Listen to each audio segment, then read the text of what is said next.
Uh, I just thought I'd do a Christmas wish video for everybody to wish everyone a Merry Christmas and Happy New Year. I haven't done a lot because of my COPD and asthma problem and virus and all that I've recently had. Now, I don't know if the audio's out of sync. I'm sorry if it is, but this phone, ever since I updated it, it's been driving me nuts because when I stream over my network, because I can't stream direct. I can make videos on my phone, no problem at all, but the trouble is they're huge, like 2 or 3 gigabytes, and then I've got to edit them, and then I've got to encode them and before I upload them, and it's about a pain in the neck. So I'm streaming over OBS, over the network, over to my computer, to my Linux Zorinos 17 system to stream this live, and that seems to work for me, but the audio sometimes gets a bit out of sync. I need to do an audio sync test actually. Let me just clap my hands and make sure that my sync is okay. Otherwise, yeah, I'll hang on. I've got to wait now.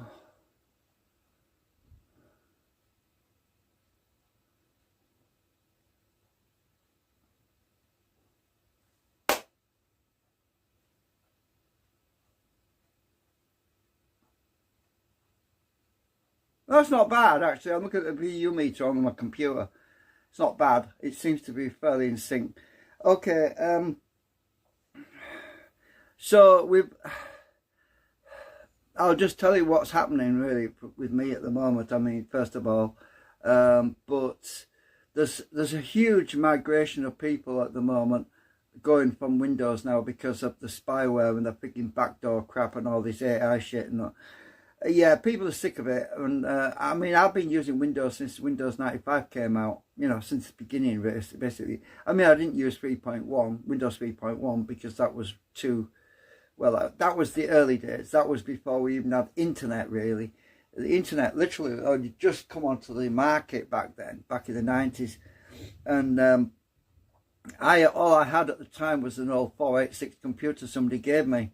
And the reason they gave me that computer is because it was no good for the internet, for what was coming, which was Windows 95. So somebody gave me an old computer back in around 95, 94. And when I first started using it, it was slow. It was slow. It had a great big clunky old hard drive in it.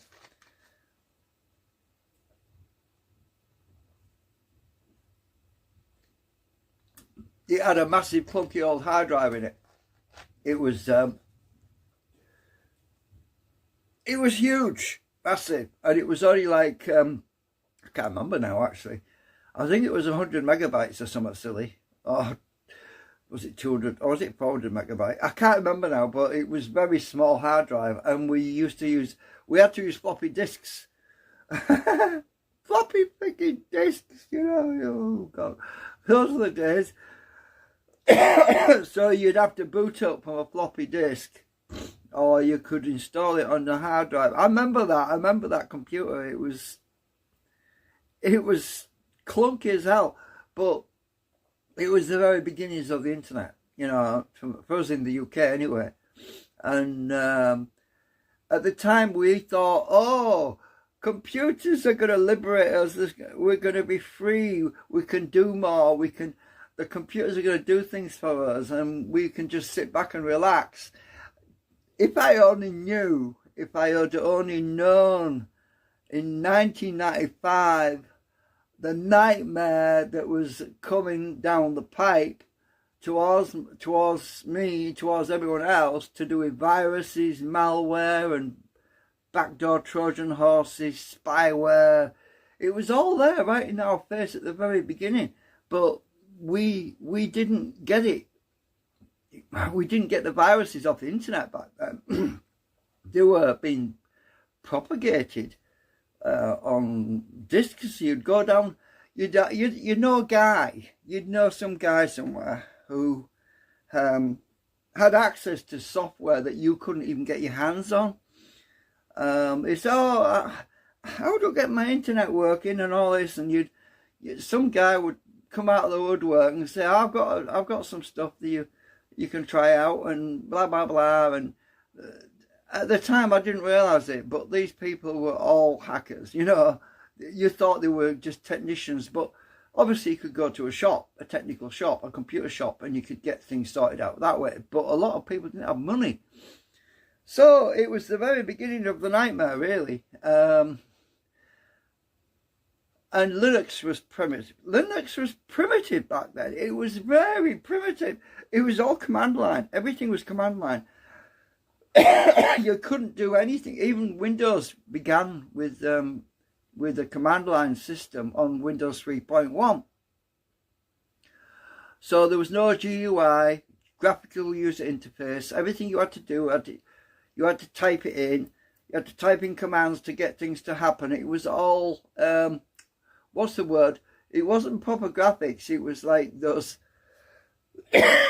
symbols you get where you put a load of text characters together. I think they call character sets together to make up images.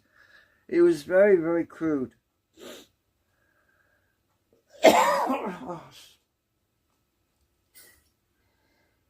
My asthma's not good. And anyway, so, and I just see this Rob Braxman on YouTube. He's just been talking about Windows 11 and Bill Gates panicking and everything, and because apparently the Microsoft shares have dropped, the amount of people using them. They're expected to have 50% of the market share, and it's dropped to 30%. And I'm not surprised. It could drop even more than that, because if I was healthier, and if I was younger, if I wasn't 66 right now, and I had a few years ahead of me, I would say over my dead body. But it's probably not. I'm probably not even going to be around when all this nightmare stuff is pushed on. It's been pushed on us now, but at the moment we've still got an option. We've still got options of being on Linux and being on, you know, Zorin 17 or on Linux Mint.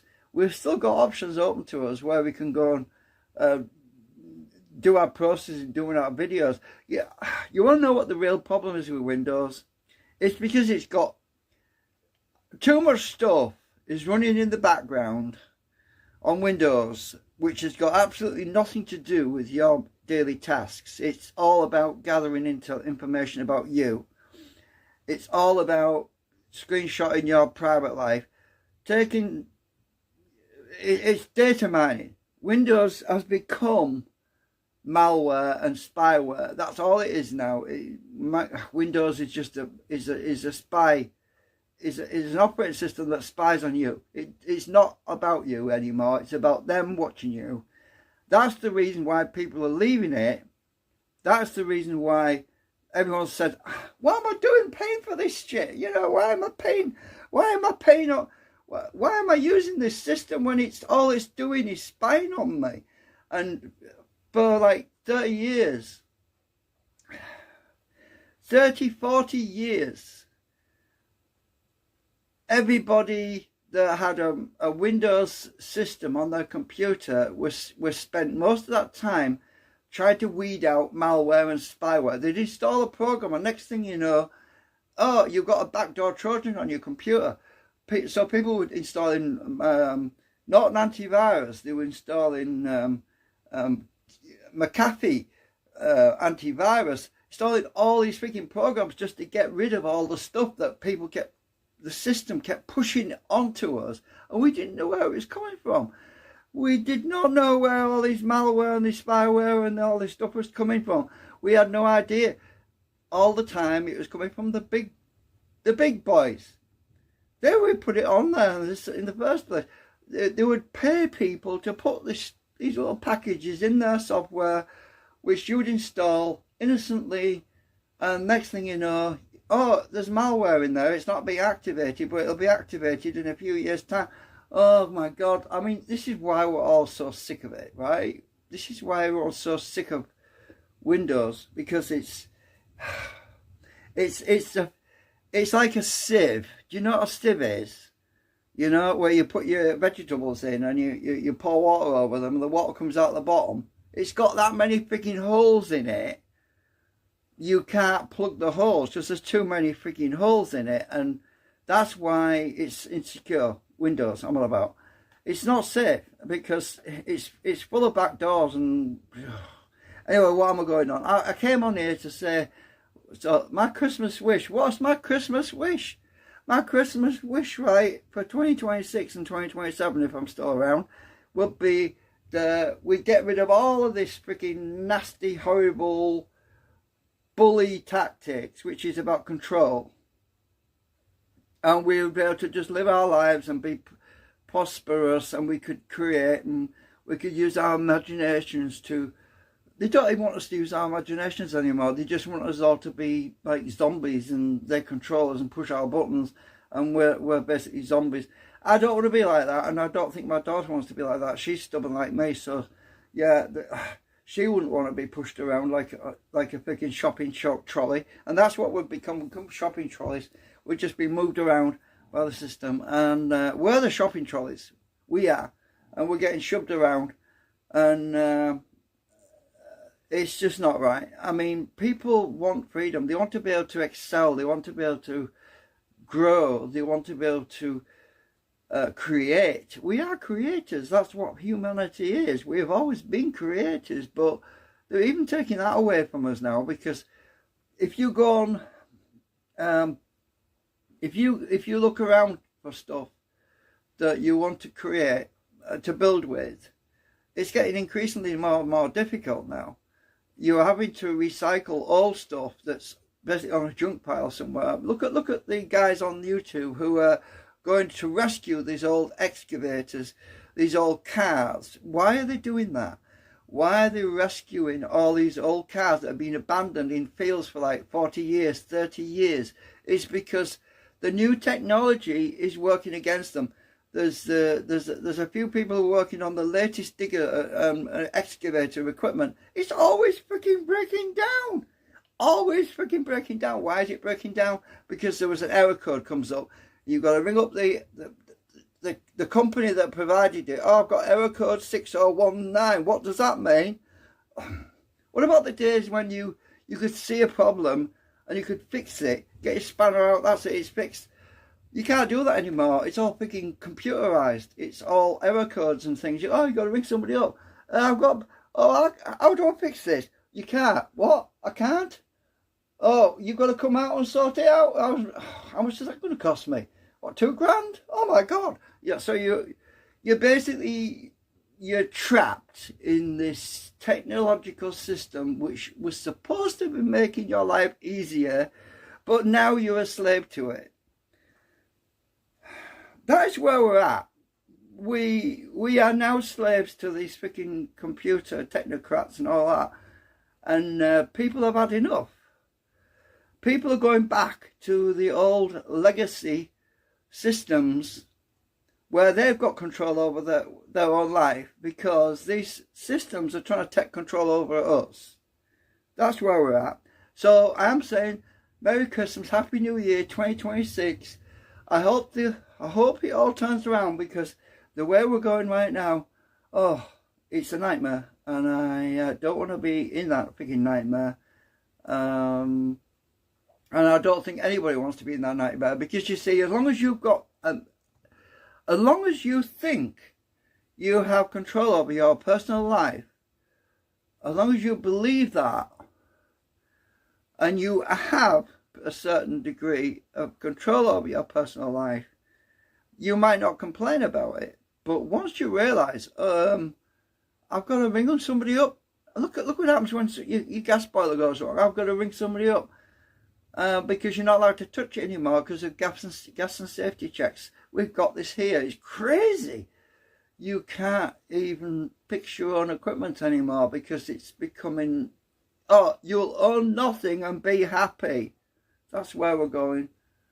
You'll own nothing and be happy. Even the cars are slowly being taken away from people, because now everyone's been told that they've got to pay per mile.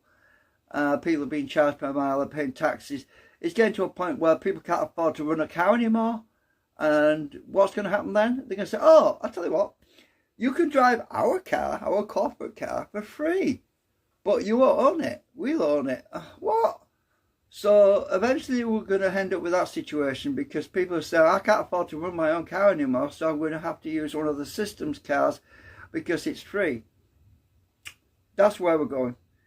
And the trouble with that is it's going to be watching everything you do.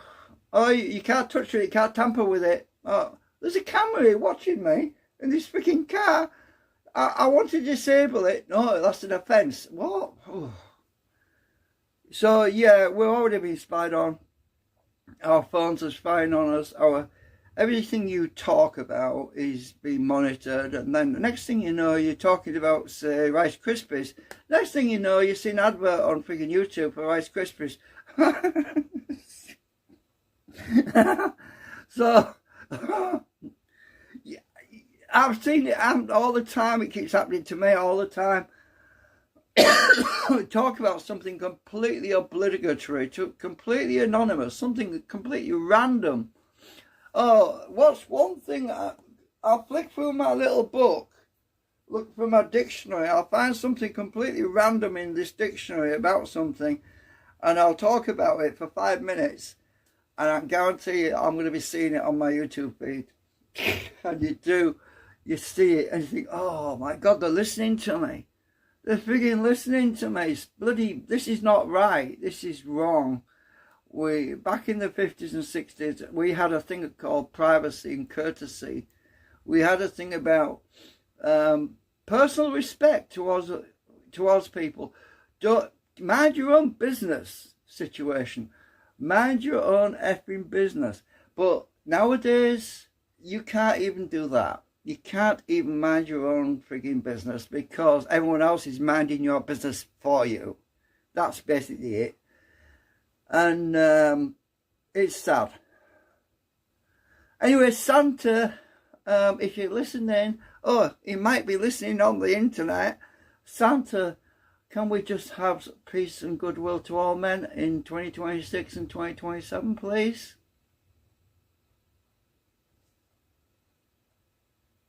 I never heard nothing, but maybe I'll see something in my feed later on. Anyway, thanks a lot. See you later. Oh, well, what else I was going to say? Oh yeah, if you don't know what I'm on about, to do with let's see, where was it? Before I go, let me just show you this. Oh, damn it, I'm going to cut my voice off now. I probably am. No, it's the wrong one, just a minute. Where's window capture?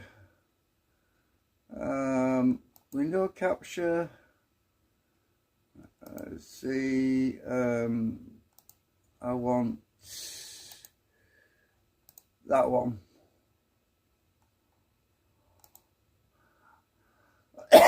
Right, I'll switch.